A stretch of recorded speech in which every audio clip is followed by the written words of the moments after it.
میرے محترم و معزز مسلمان بھائی، انسان کو دنیا اور آخرت میں ملنے والی نعمتوں میں سے سب سے بڑی نعمت جس چیز کو ارشاد فرمایا گیا ہے اور احادیث میں سمجھایا گیا ہے، وہ نعمت عافیت کی نعمت ہے۔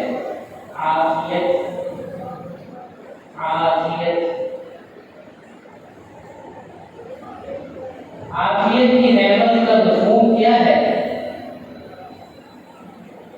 علماء نے آسان الفاظ میں اسے ہمیں سمجھانے کی کوشش کرتے ہوئے لکھا ہے کہ عافیت کا مطلب ہے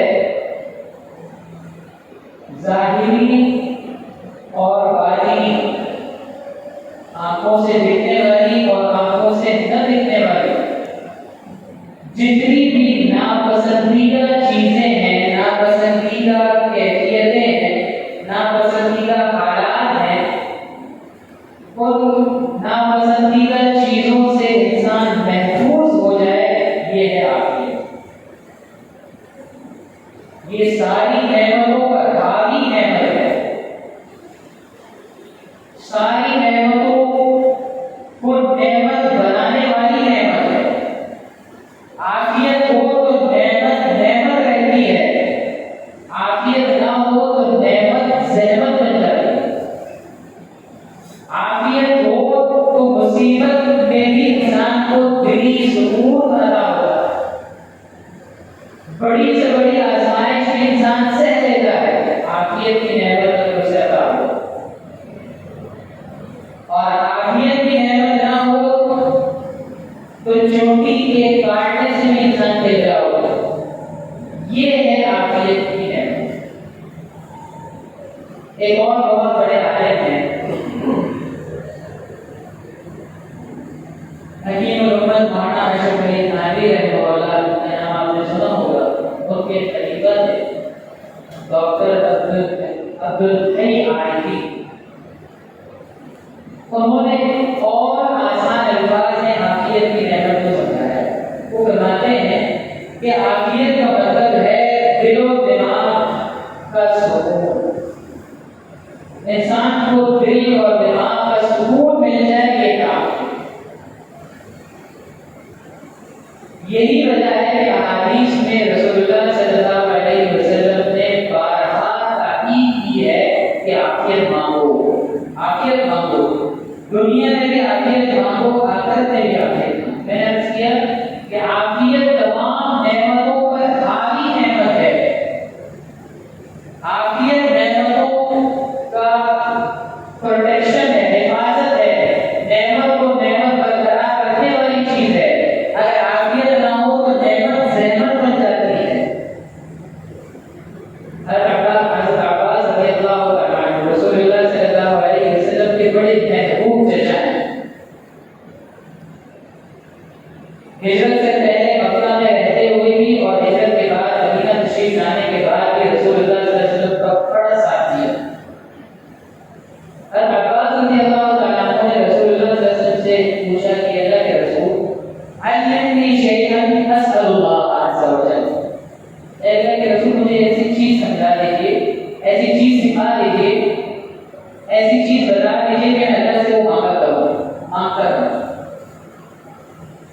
رسول اللہ صلی اللہ علیہ وسلم نے فرمایا اے عمی سل اللہ العافیہ، اے چچا جان اللہ سے عافیت مانگو۔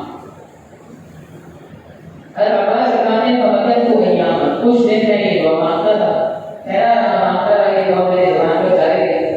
دوبارہ میں نے پھر پوچھا کچھ دنوں بعد کہ اللہ کے رسول مجھے کوئی ایسی چیز سکھا دیجیے کہ میں اللہ سے مانگتا رہوں۔ آپ اس میں فرمایا اے عمی، اے پیارے چچا جان، سل اللہ العافیۃ فی الدنیا والآخرہ، کہ اللہ سے دنیا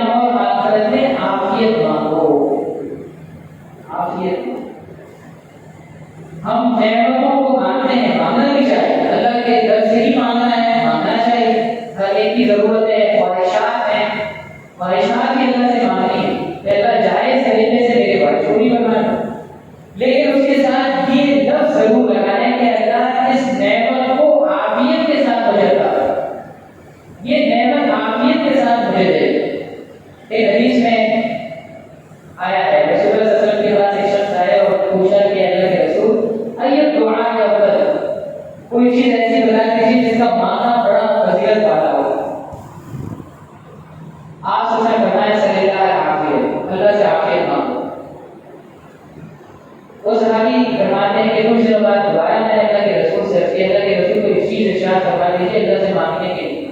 آپ صلی اللہ علیہ وسلم نے دوبارہ فرمایا صلی اللہ علیہ عافیت مانگو۔ تیسری دفعہ پھر وہ شخص کو صحابی کہتے ہیں میں پوچھا کہ اللہ کے رسول کوئی چیز بتا دیجیے اللہ سے مانگنا ہے، کون سی چیز افضل ہے جو اللہ سے مانگو؟ آپ سے فرمایا صلی اللہ العافیت فی الدنیا والآخرہ فإذا أعطيت العافیت فی الدنیا والآخرہ فقد افلحت۔ اللہ سے عافیت مانگو بھائی، عافیت ہی مانگتے رہو، دنیا اور آخرت میں عافیت ہی مانگتے رہو، عافیت جو مل گئی فقد افلحت، تم کامیاب ہو۔ عافیت مانگی، خود بھی مانگنی ہے، بچوں کو بھی مانگنا سکھانا ہے، گھر والوں کو بھی سکھانا۔ نعمت مانگی جائے اس کے ساتھ یہ تب ضرور کہا جائے اللہ یہ نعمت عطا فرما دے عافیت کے ساتھ، یہ نعمت عافیت کے ساتھ ملوا دیجیے۔ مفسرین نے ایک عجیب واقعہ لکھا ہے، حضرت یوسف علیہ السلام کا قصہ بتا کے ان میں ہوگا۔ ایک موقع پر آ کر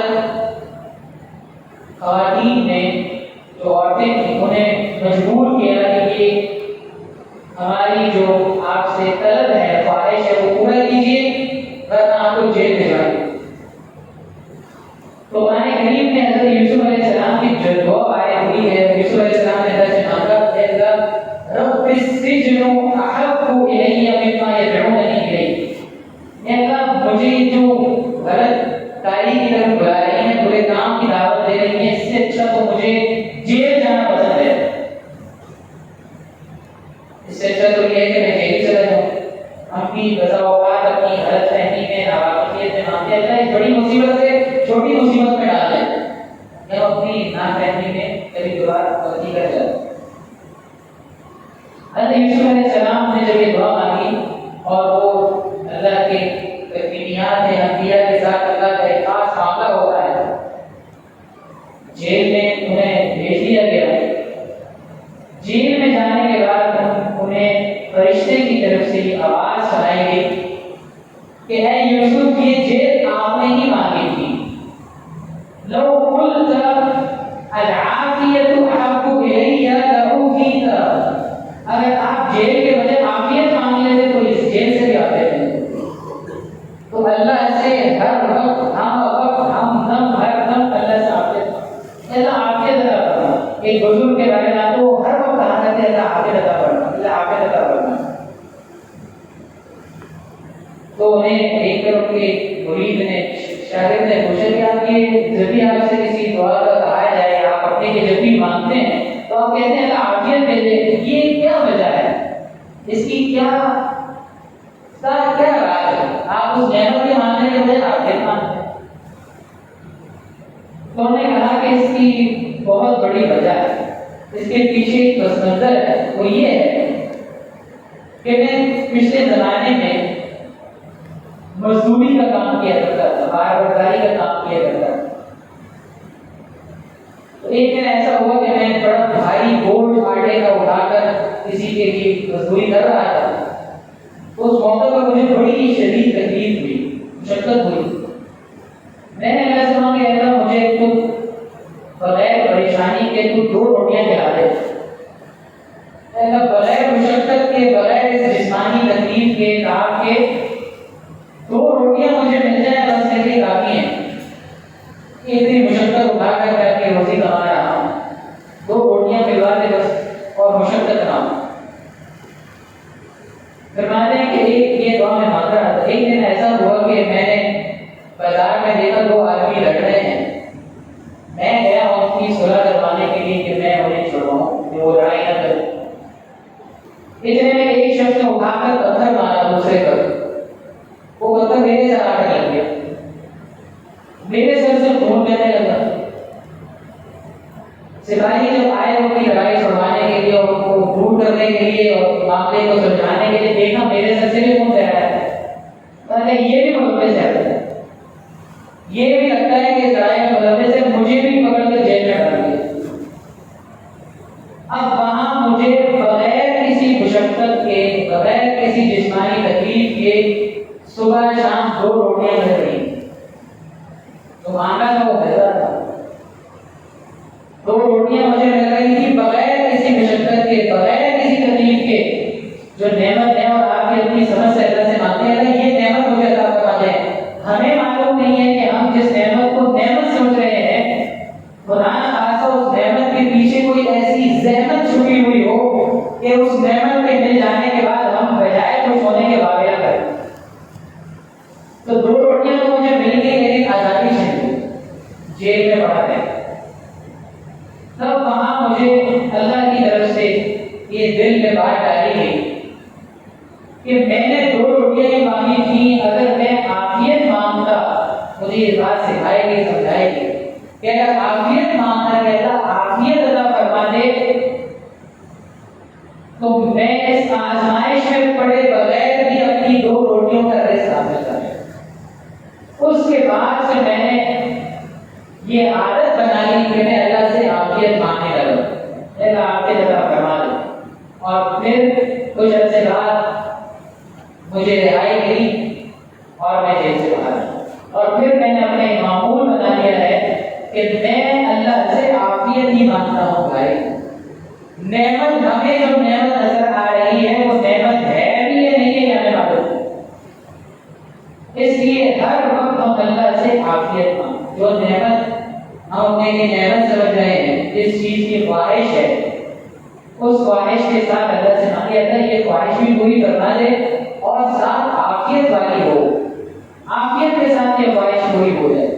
اس نعمت کے ملنے کے بعد کہیں پریشانی میں مبتلا نہ ہو.